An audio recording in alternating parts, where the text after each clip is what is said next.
No drug in Surat city અન્વયે Surat crime branch અને Surat police દ્વારા ડ્રગ્સ વિરુદ્ધની એક મુહિમ છોડવામાં આવી છે, જે continue day by day Surat police દ્વારા એને ફોલો કરવામાં આવે છે અને ડ્રગ માફિયાઓ વિરુદ્ધ એમના વિરુદ્ધ ગોતીને કેસ કરવામાં આવે છે. આ અનુસંધાને ક્રાઇમ બ્રાન્ચના પોલીસ ઇન્સ્પેક્ટર કે.આઈ. મોદી, પીએસઆઈ વિશાલ ધનગર અને હેડ કોન્સ્ટેબલ હરીસિંહને એક બાતમી મળી હતી કે સુરત જહાંગીરપુરાના રહેવાસી એઝાજ મંસૂરી અને શિવકુમાર ગુપ્તા કે જે વરાછા રહે છે, આ બંને મુંબઈથી એમડી ડ્રગ્સ લઈને આવે છે અને સુરત શહેરમાં વેચવા માટે લાવે છે.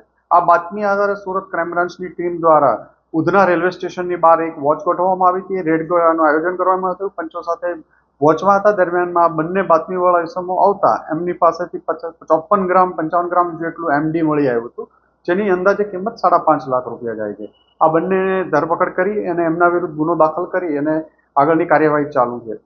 આ એમડી ડ્રગ્સ એમની પ્રાથમિક પૂછપરછ દરમિયાન તે મુંબઈથી લાવેલાનું જણાવ્યું અને સુરતમાં એ લોકો વેચવા માટે લાવતા હતા. એમની આની પહેલા પણ અગાઉ પણ એ લોકો લાવીને વેચી ચૂક્યા છે અને કોને આપ્યું હતું, કેટલા સમયથી આ ધંધો કરે છે વગેરે બાબતો ઉપર તપાસ ચાલુ છે.